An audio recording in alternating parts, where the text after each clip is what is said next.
Good morning and welcome to the new edition of Dr. Lamba's Awakening Call. Three quarters of a century back, India, Pakistan came into being as independent countries, consolidated countries. And the political leaders at that time had assured that these countries would be heaven on earth. There were dreams in the eyes of the people. Did the dreams become a reality ever in these 74 years? Did these countries establish themselves? Yes, they did. They have a certain say for positive or for negative reasons. But believe me, there's still a long way to go. Can a society be made up to give up its dreams and commitments?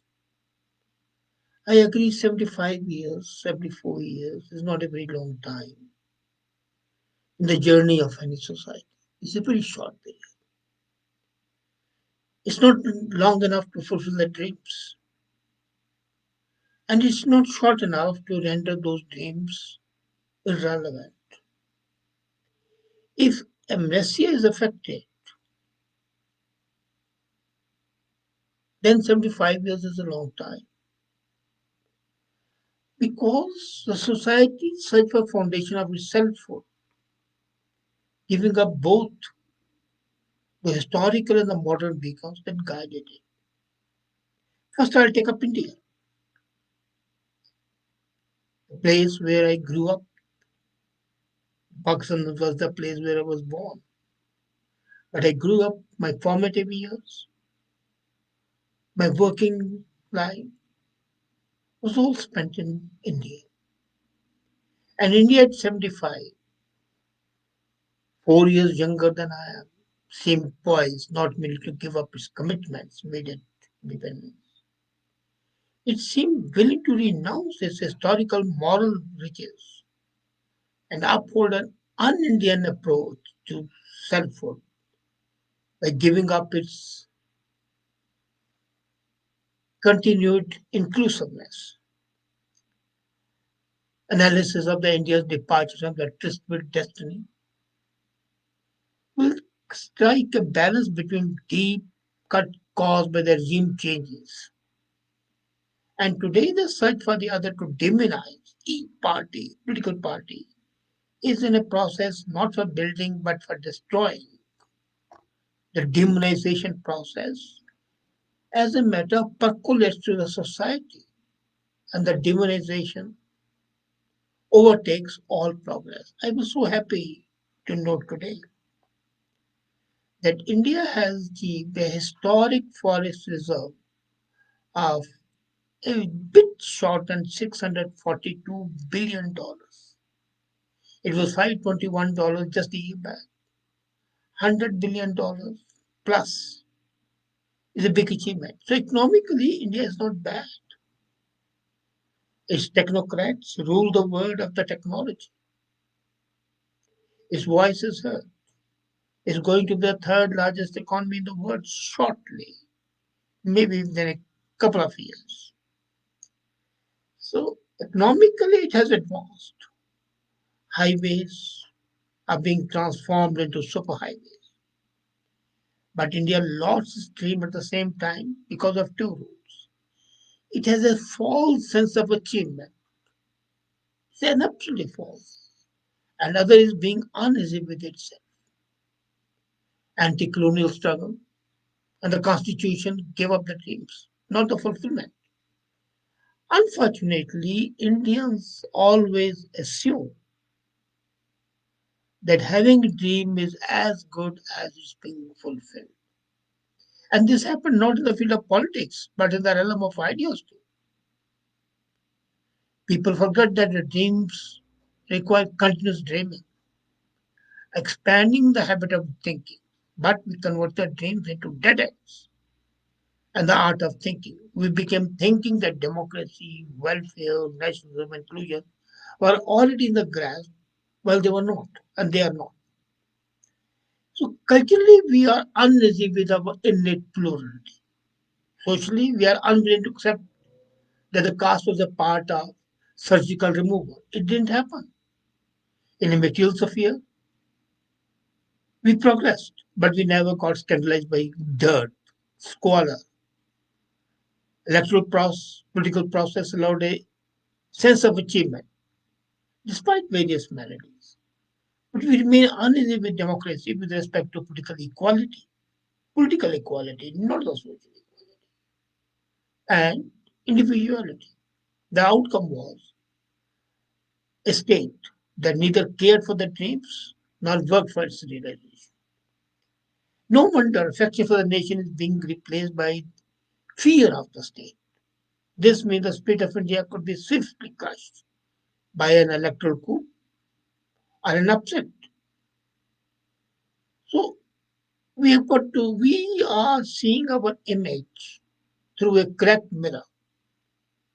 It has donned the costume of a denial. It denies everything we don't want to see. Single minded object to erase the dreams we saw 75 years back.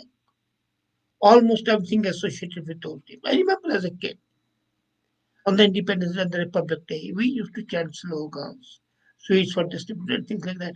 And nothing like that happens today.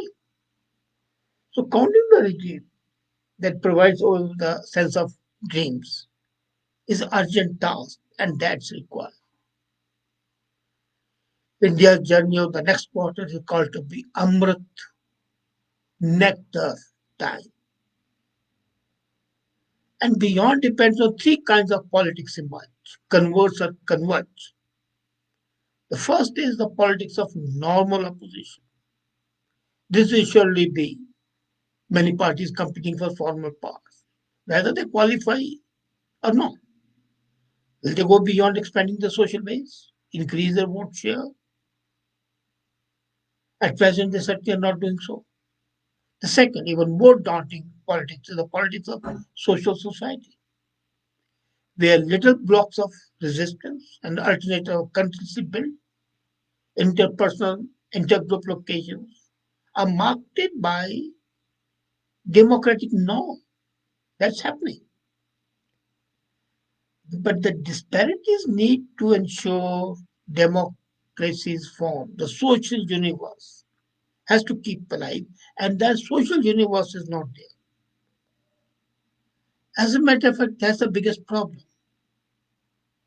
And if that doesn't happen, then the third politics is politics of ideas, though not dependent on the other two.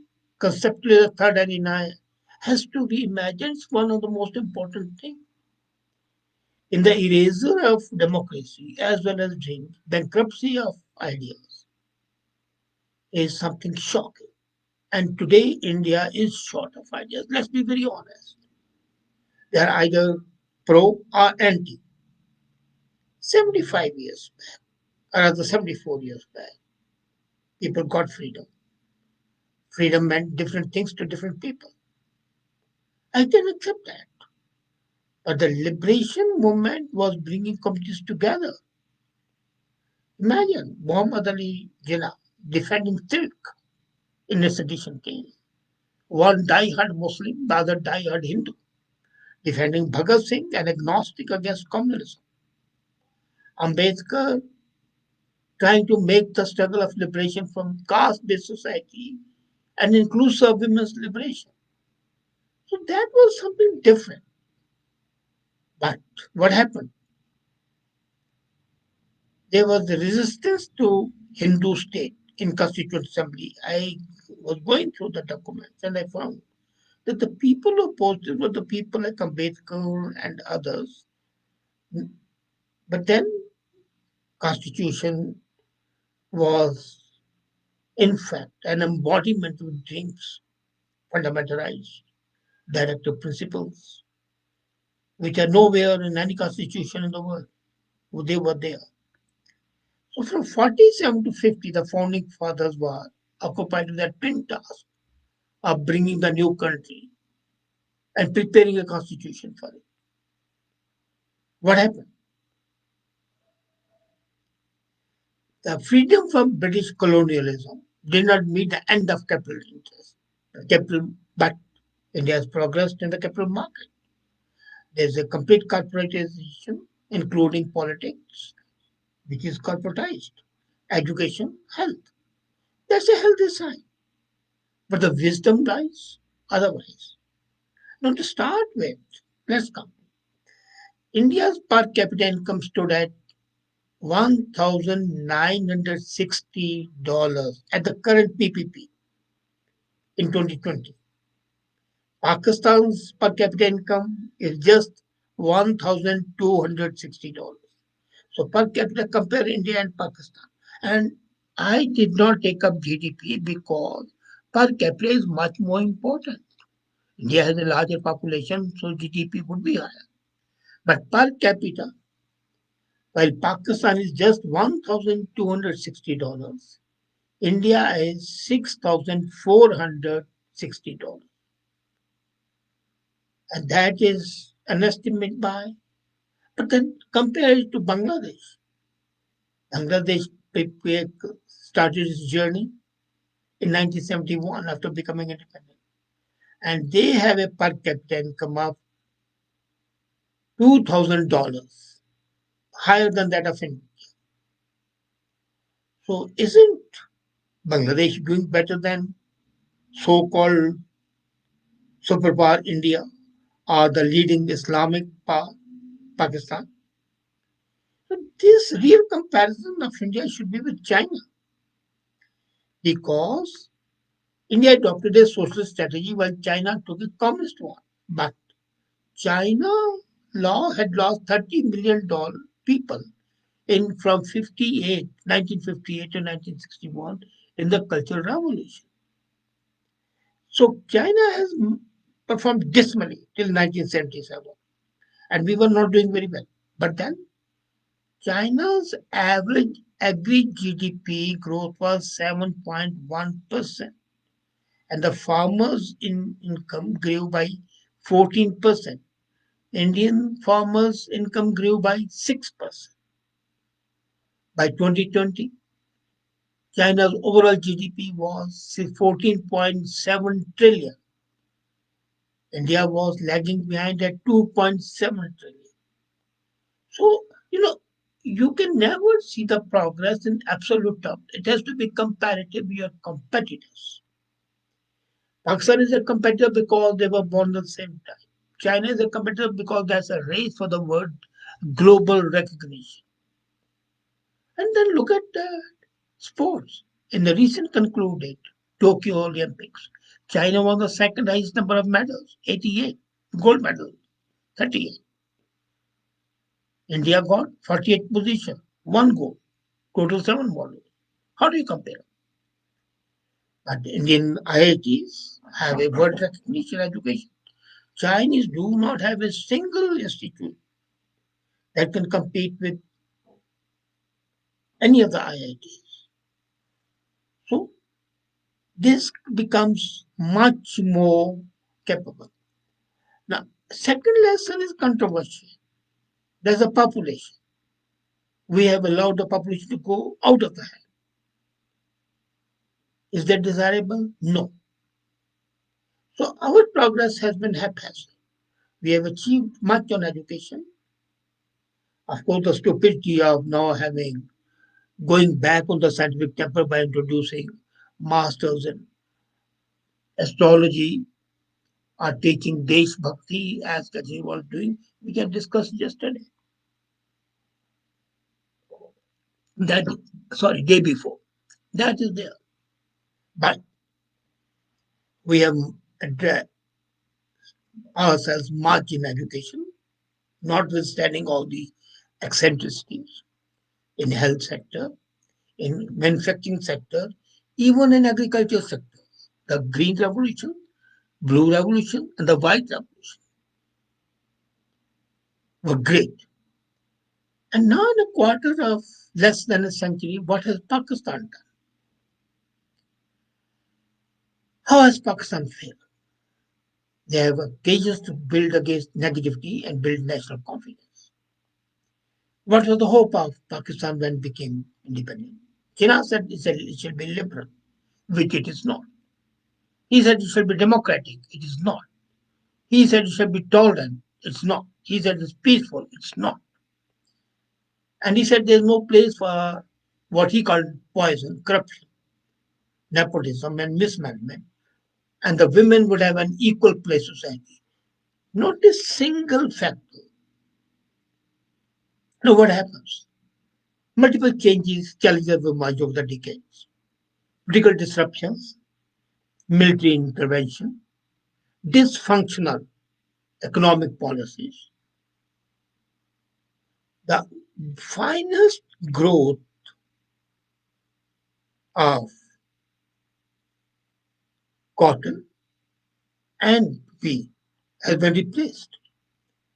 Then external overreach and internal underreach have become a familiar pattern.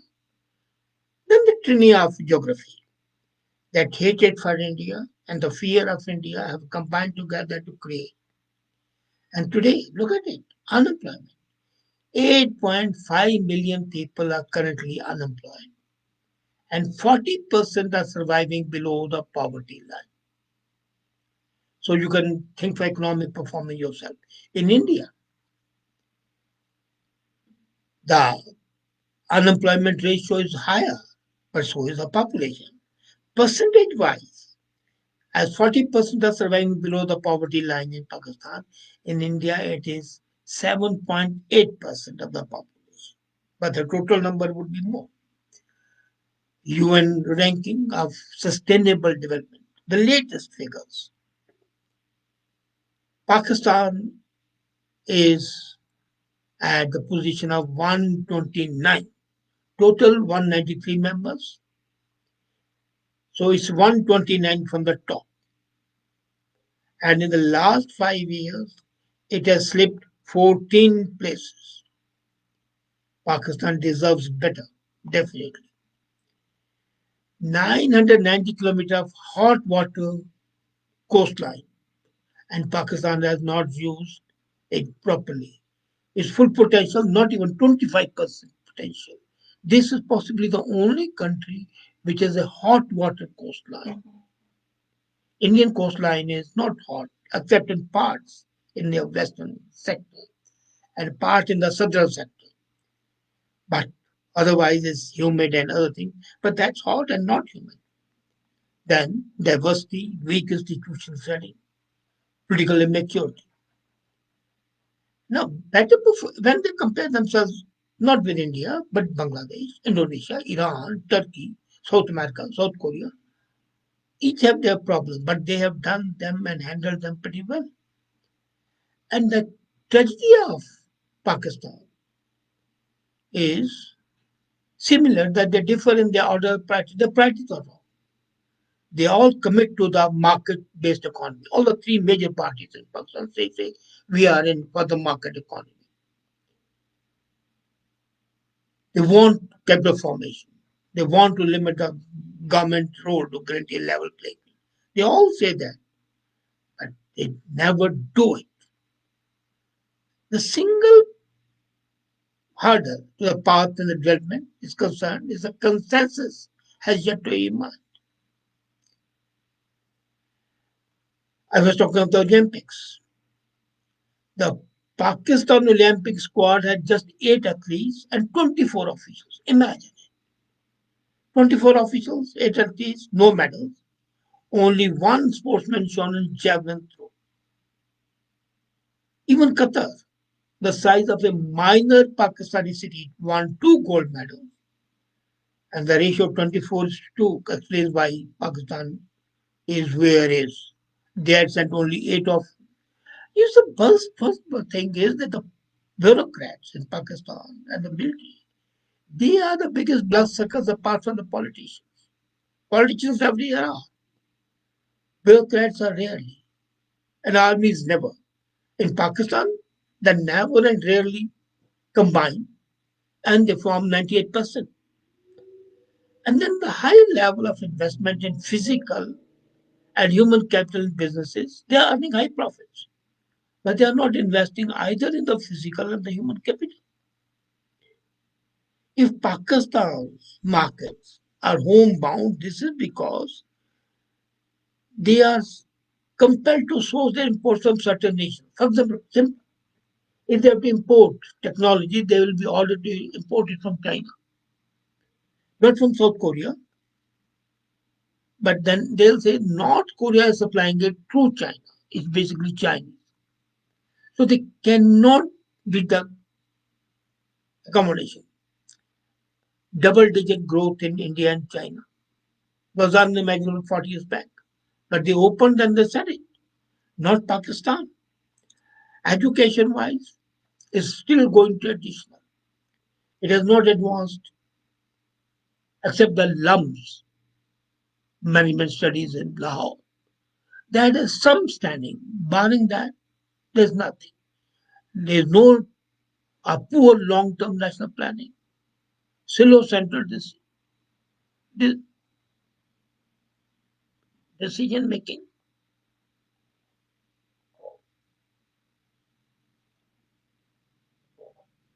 And all that combines. Basically, Pakistan even today has colonial era. Then South Korea and Malaysia, they want to follow it. They had a planning commission based on that. But there was a fragmentation of authority between the federation and the provinces. Now, Indian constitution very clearly delineated the differences. Pakistan did not have one constitution, there are a number of them. Then investment, especially in new sectors, has not taken place because of lack of the policy consistency. Musharraf had a talk with me. He also invited me as a state guest to Pakistan with full protocol to the head of the state. And he told him that till you make economic progress, even what you talk of your army being the best army in the world, which it is not. I agree that soldier to soldier is an excellent soldier person. But then to say that the Pakistan army tops the world or is number 3 or 4, which it is, but then that doesn't help a country. Country is helped by the economy, by the agriculture.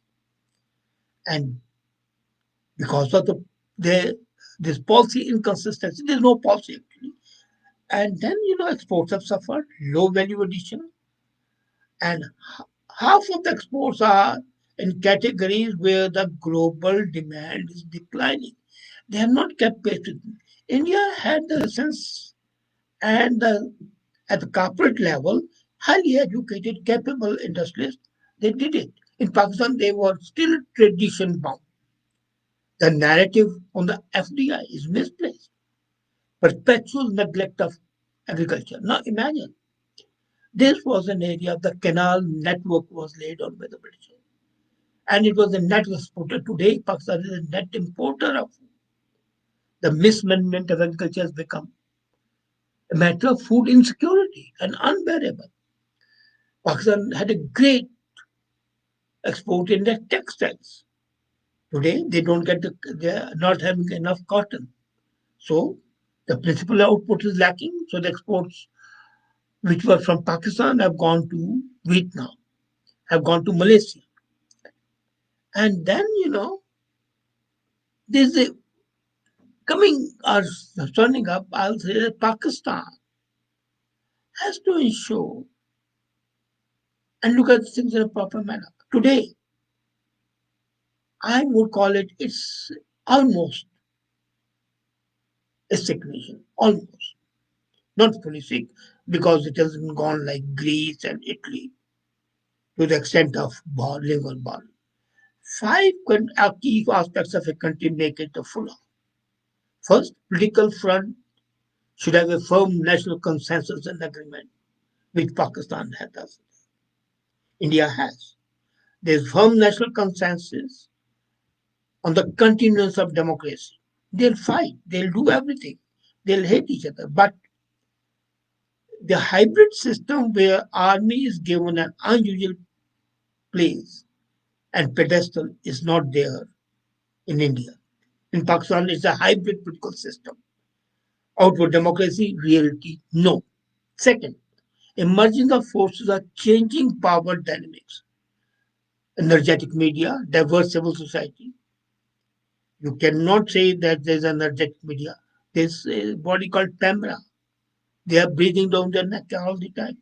Then, rapid urbanization, shift in economic power from countries to the cities, and more connected society. Yes, modern communication is there, they are opened up, but the actual size can be disputed. Estimates that only between 50 million to 70 million people have that benefit. Urban middle class seeks a greater voice in the country's politics, and they are not having it. Then the visibility and growing role of women in fields of life, except a few names which come up, some politicians, some public activists. For the first time, a women general has been there in Pakistan. Well, India has now, today even, Supreme Court has castigated that the women should also be allowed to compete in ND examination. Then Pakistan has not used its youth. 60% of the Pakistan population is under the age of 30. It has a huge potential. Pakistan is not using it. Principally, if you see the narrow tax gap, huge tax gap, there is a stagnant tax to GDP ratio. In India, tax to GDP ratio has been increasing. At one time in India, the income tax was 97%. And then when Caldor was invited by Nehru, he changed the system. In Pakistan, the system today is the same which was in 1946. The only way to resolve is higher investment and growth. They have remained sluggish. Education deficit, I already talked. 13 million, 32 million school children are not going to the school. It's the highest number in the world. 32 million school children. Pakistan has to address this emergency. Third factor, as I said, dysfunctional politics. I don't have to talk much about it.